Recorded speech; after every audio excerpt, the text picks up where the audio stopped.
제목은 너는 나를 따르라. 너는 나를 따르라. 요한복음 강의 119번째 마지막 오늘 강해가 되겠습니다. 지난주 말씀을 우리가 조금 복습을 하면은 우리 예수님께서 베드로에게 인생의 가장 중요한 질문을 한 가지 하셨죠. 그것은 뭐냐 하면은 요한의 아들 시몬아, 네가 이 사람들보다 나를 더 사랑하느냐. 여기 이 사람들보다 그랬지만 사람들도 포함이 되고 이 세상에 어떤 것들도 다 포함이 된다고 봅니다.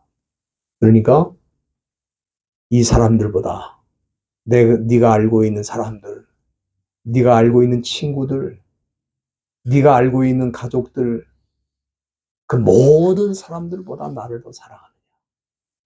또 이 세상 사람들이 그렇게 갖기를 원한 재물이라든지 권력이라든지 명예라든지 지식이라든지 이 모든 것들보다 나를 더 사랑하느냐. 굉장히 중요한 질문인데, 여기 사랑하느냐는 말은 그 아가파오라는 그런 헬라 말인데, 그거는 조건 없이 unconditional, 조건이 없이 사랑하는 걸 뜻하죠. 그러니까 어떤 이익이나 어떤 개인적인 목적이 있어서 주님을 사랑하는 게 아니고 정말 순수한 마음으로 나를 더 사랑할 수 있겠느냐. 그것도 이 모든 사람들보다, 또 이 모든 것들보다.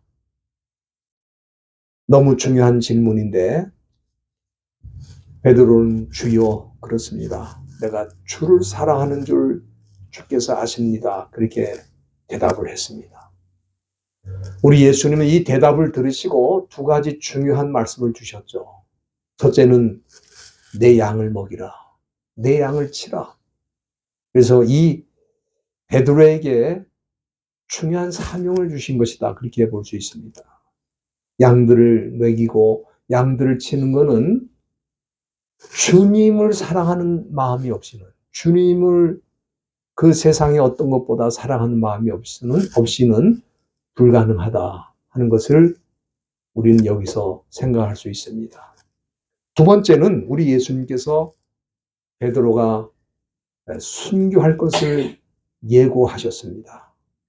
그래서 베드로는 결국 예수님이 십자가를 지신 것처럼 베드로도 마지막에 십자가를 지고 그리고 로마에서 순교를 당하는데, 그가 순교할 때 주님, 나는 정상적으로 십자가에 달릴 수가 없고 거꾸로 십자가를 거꾸로 세워서 나를 거꾸로 매달아서 십자가에 달려 죽었으면 좋겠습니다. 그래서 그렇게 죽었다는 전설이 있습니다.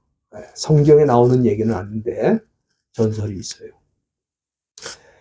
오늘 이 본문 말씀에는 예수님을 향해서 그렇게 내가 주님을 사랑합니다, 이런 고백을 했던 베드로가 갑자기 질문하는 내용이 나와 있습니다. 그 질문은 뭐냐 하면은 사도 요한에 대한 질문인데, 여러분들이 본문 21절 말씀에 보면은 베드로가 예수님께 주여 이 사람은 어떻게 되겠습니까? 그렇게 질문을 했어요. 이 사람은 누구냐 하면은 20절 말씀에 보면은 예수님이 사랑하시는 제자라고 그랬어요. 그러니까 이 요한복음을 기록했던 사도 요한을 가리켜서 말한 거죠. 사도 요한은 어떻게 되겠습니까? 그 말은 나는 이제 이렇게 순교로 내 생을 마치게 될 것 같은데 이 요한은 나같이 이렇게 순교하게 되겠습니까? 이 사도 요한의 미래가 궁금해가지고 질문을 했어요. 예수님께서는 그에 대한 대답으로 22절에 보면은 내가 올 때까지 그를 머물게 할지라도 내게 무슨 상관이 있느냐, 이렇게 대답하셨습니다. 예수님께서 사도 요한에 대해서 내가 올 때까지 그를 머물게 할 것이라 이 말씀을 하셨기 때문에 일부 제자들은 사도 요한이 죽지 않는가 보다 그렇게 생각을 한 것 같아요. 그러나 예수님께서는 왜 이 말씀을 하신 것입니까?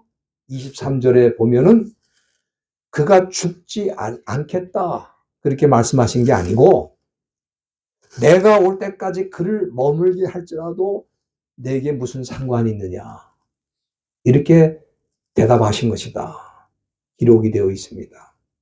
그렇기 때문에 저는 이 말씀을 비추어 볼 때에 예수님의 제자들 각자의 미래가 조금씩 달라질 것이다 하는 것을 우리가 여기서 느낄 수 있고 그러한 결정, 이 제자들의 미래에 대한 결정은 주님이 하신다. 주님이 하실 것이다. 그것을 우리에게 교훈해 주신 말씀이라고 저는 생각을 합니다. 여러분들 예수님이 이렇게 암시를 하신 것처럼 제자들의 미래는 각자가 다 다르게 진행이 되었습니다. 예를 들어서 사도행전 12장 1절에 보면은 요한의 형제였던 이 요한복음을 기록했던 요한의 형제인 야고보라는 사람에 대해서 나오는데 야고보는 예루살렘에서 헤롯 왕의 칼에 의해서 이 제자 가운데 가장 먼저 순교를 하게 되었습니다. AD 44년경에 순교를 했고 예수님의 제자 가운데 가장 먼저 순교한 사람이 되었으며 이 순교했던 상황에 대해서 기록이 된 성경에 기록이 된 사람은 유일하게 야고보 한 사람입니다. 다른 사람들은 어떻게 죽었는지 우리가 자세히 알 수가 없어요. 성경이 말하지 않습니다. 그러나 일부 기록에 교회 역사에 남아있고 또 전설로도 남아있습니다. 그러나 대체적으로 다 순교한 것으로 보고 있는데 그러니까 예수님의 제자 가운데 야고보라는 사람이 제일 먼저 순교를 당한 거예요. 그리고 베드로의 경우는 아까 말씀드린 대로 20년이 지난 AD 64년경에 로마 제국의 심장이라고 할 수 있는 로마에서 그 유명한 우리 네로 황제 아시죠? 네로 황제에 의해서 순교를 당했다. 그렇게 보고 있습니다. 그리고 베드로가 궁금하게 생각했던 이 사도 요한은 어떻게 된다? 예수님께서 내가 올 때까지 그를 머물게 하겠다고 말씀하셨는데 이것은 사도 요한이 제자 가운데 가장 오래 살 것이라는 뜻을 보여주신 것이라고 생각이 됩니다. 모든 제자들이 순교를 당했지만 이 사도 요한은 순교하지 않았습니다.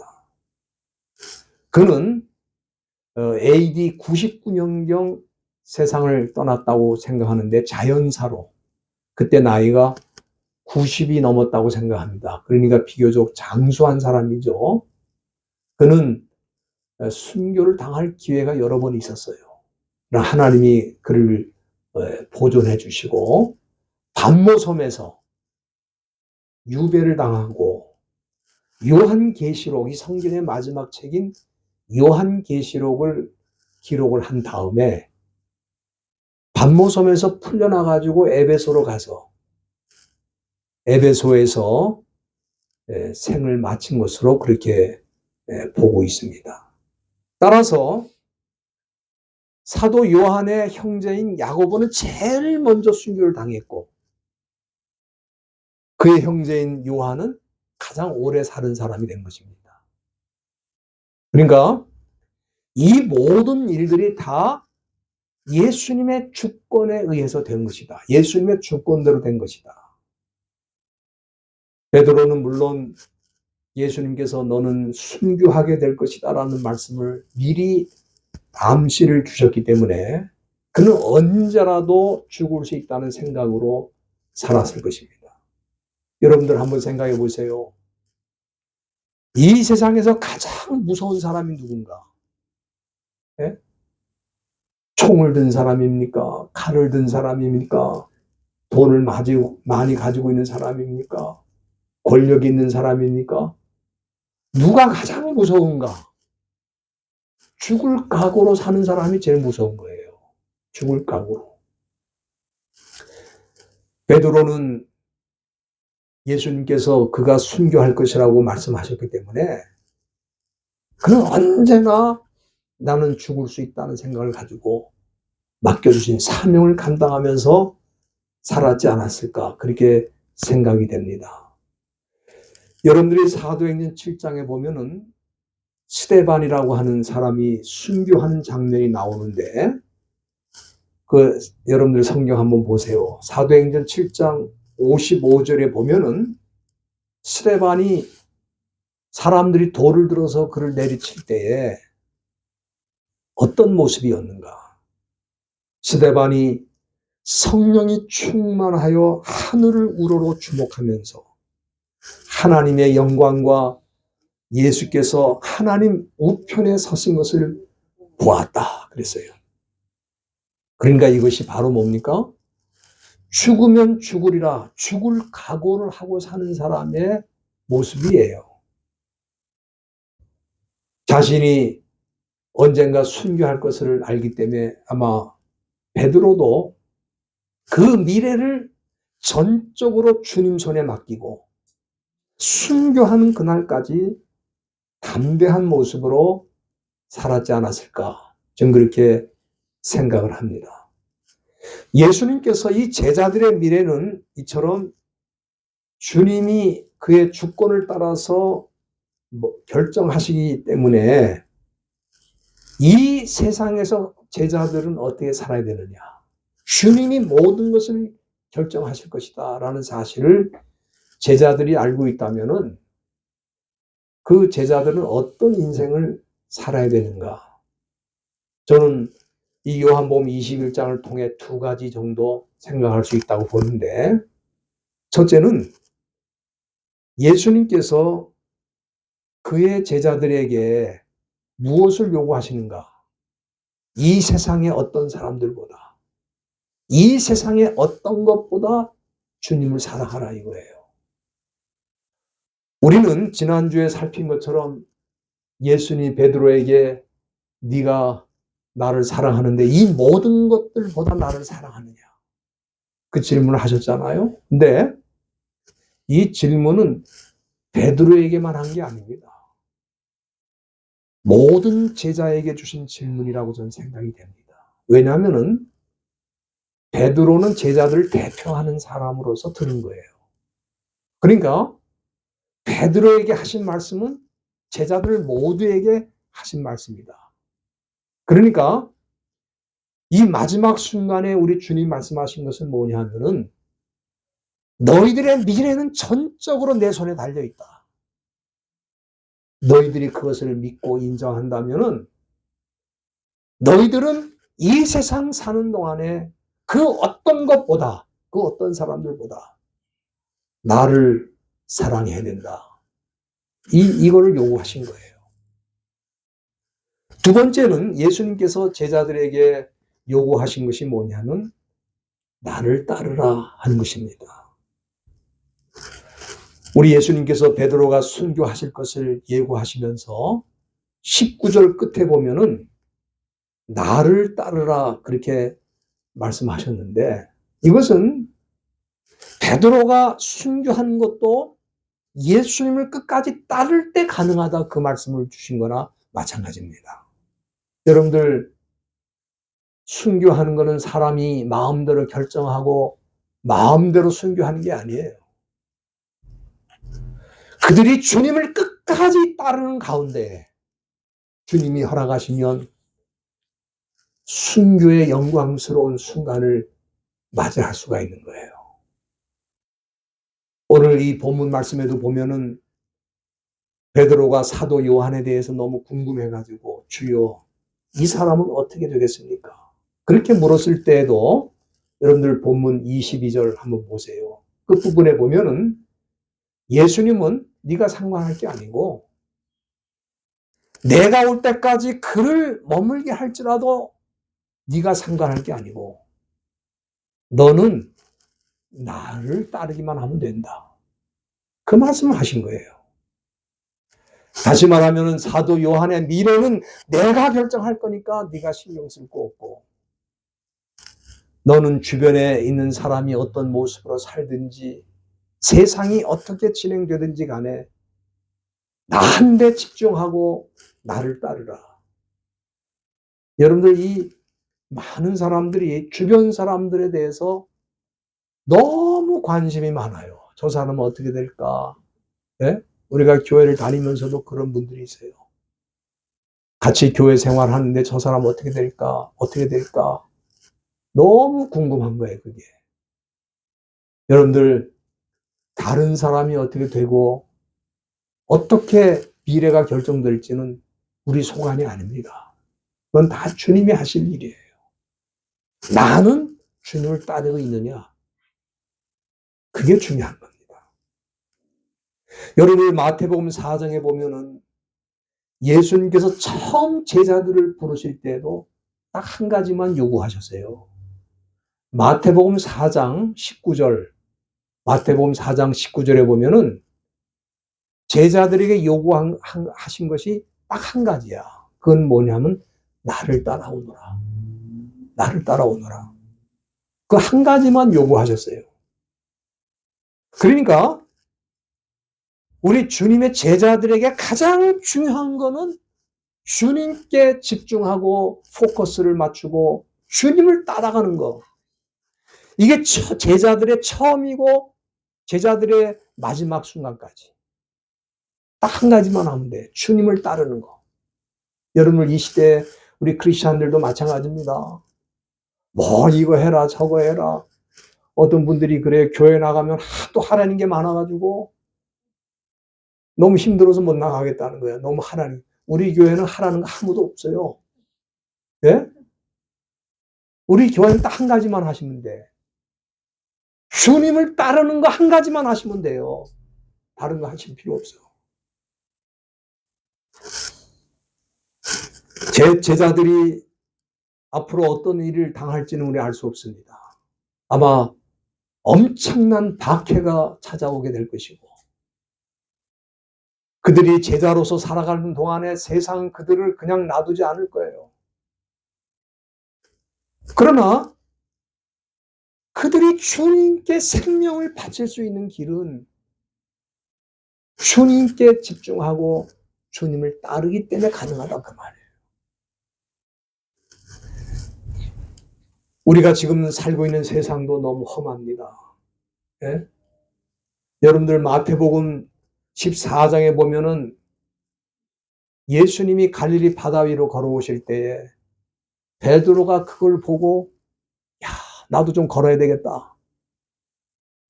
그래가지고 예수님을 보자마자 나를 물 위로 걸을 수 있도록 주님 명령해달라고 그래서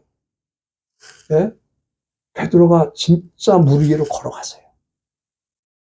그런데 갑자기 갈릴리 바다에서 풍랑이 파도가 막 그냥 물결이 막 다가오니까 너무 두려워가지고 그 물결을 보고 무서워 바다에 다시 빠지게 됐어요.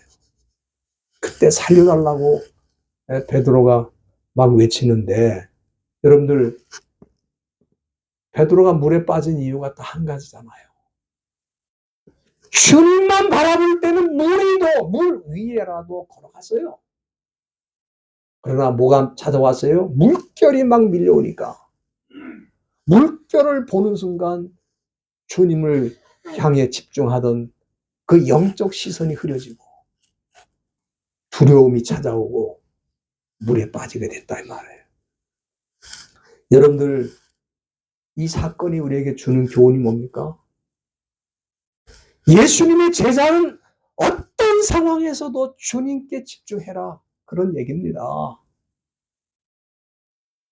우리가 살다 보면 물결이 풍랑이 다가올 수도 있고 고난이 다가올 수도 있고 어떤 일이 있을지 알 수가 없어요.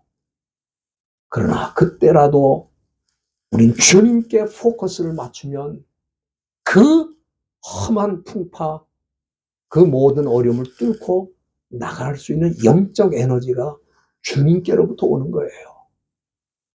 그래서 제자들에게 우리 예수님이 요구하신 게 두 번째가 뭡니까? 이 사람이 어떻게 되든지 저 사람이 어떻게 되든지 세상이 어떻게 변하든지 무슨 어려움이 찾아오든지 상관하지 말고 너는 나를 따르라. 바로 이 말씀을 주신 거예요. 여러분들, 저는 베드로가 어떻게 순교했을까?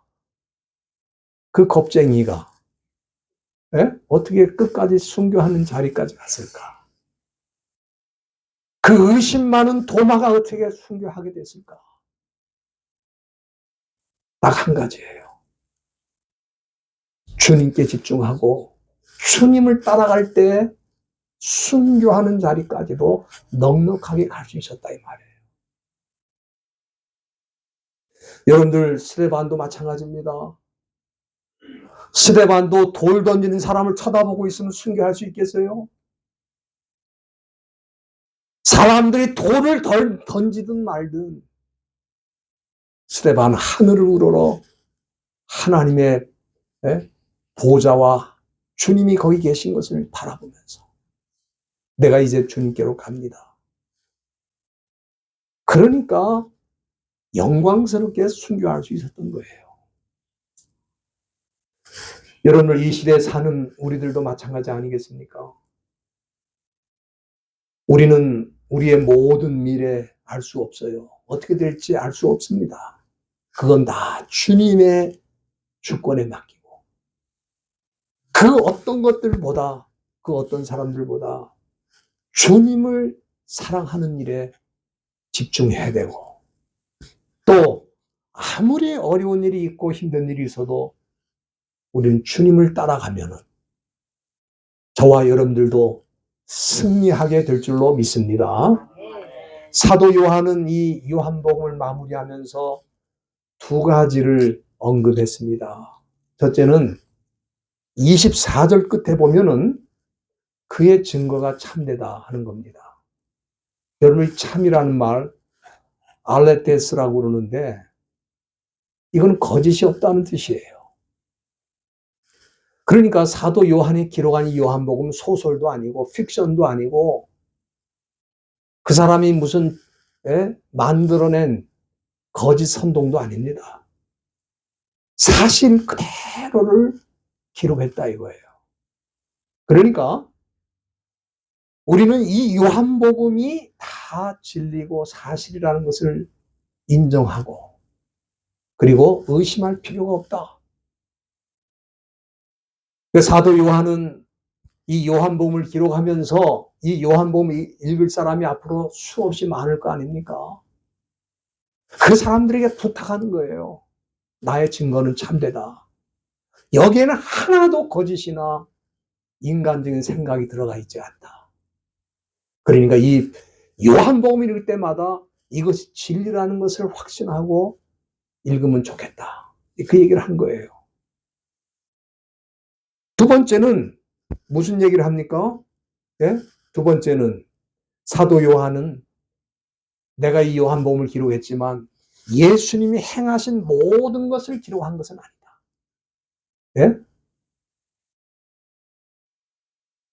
예수님이 말씀하신 것 모든 것을 다 기록한 것은 아니다. 만약에 사도 요한이 예수님이 행하신 모든 것, 말씀하신 모든 것을 요한복음에 담으려고 했다면은 요한복음 아마 100장, 200장, 1000장, 만장까지 가야 될 것 같아. 그러면 제가 요한복음 강해를 끝낼 수 있겠습니까? 그렇잖아요. 21장까지 끝내는데도 2년 9개월이 걸렸어요. 그러면은 요한복음이 200장이면 20년 걸릴 것 같고 30년 걸릴 것, 제 생애 끝날 동안 강해를 해도 요한복음 못 끝내는 거야. 얼마나 감사합니까? 저는 참 감사해요.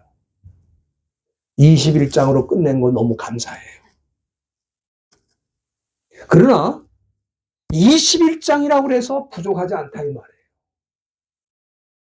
21장 가지고도 하나님이 어떤 분인지, 예수님이 어떤 분인지, 성령께서 우리를 어떻게 도우시는지, 우리가 구원을 어떻게 받는지, 구원받은 사람으로 우리가 어떻게 살아야 되는지, 구원받은 자의 미래가 무엇인지 21장에 다 나타나 있다 이 말이에요. 여러분들 그렇기 때문에 저와 여러분들은 요한복음을 읽잖아요. 그러면은 마치 이거하고 똑같아. 우리 바다에 가면은 어른들도 놀 수 있고 젊은이들은 또 서핑하면서 놀 수도 있고 그 바닷가에는 애들도 놀 수 있잖아요. 애기들도 모래성을 만들고 모래 장난하면서 놀 수 있다 이 말이에요. 그러니까 이 요한복음 마치 바다와 같아. 어떤 사람들은 이 요한복음이라는 바닷속에 들어가서 수영도 하고 잠수도 하고 서핑도 하고 그러나 어린아이들은 모래 가지고 거기서 노는 거예요. 제가 왜 이 말씀 드리냐 하면 어떤 사람들은 요한복음을 들어가면 들어갈수록 21장이지만 그 깊이 그 놀라운 영적 세계를 보고 탄식을 하지 않을 수 없어요. 저도 그런 경험을 했어요. 그러나 어떤 사람에게는 그저 간단한 주님의 스토리로 주님이 하신 일에 관한 어떤 간단한 얘기로 읽을 수도 있어요. 저와 여러분들이 오늘 요한복음 강해가 끝나서도 계속해서 요한복음을 읽고 묵상하면서 더 깊은 진리 속으로 들어갈 수 있기를 바랍니다. 오늘 사도 요한이 21장으로 마무리한 이 요한복음. 저는 기독교 역사에 이렇게 중요한 복음서는 없다고 생각합니다. 이 복음서를 읽고 또 읽으면 내가 누리고 있는 영생이 무엇인지를 알게 되고 그 영생의 소망을 가지고 이 험한 세상에서도 승리하며 살 수 있는 그런 주님의 백성들이 다 될 수 있다. 저는 그렇게 확신하고 여러분들이 이 말씀 계속해서 반복해서 읽기를 간절히 바랍니다. 기도하시겠습니다.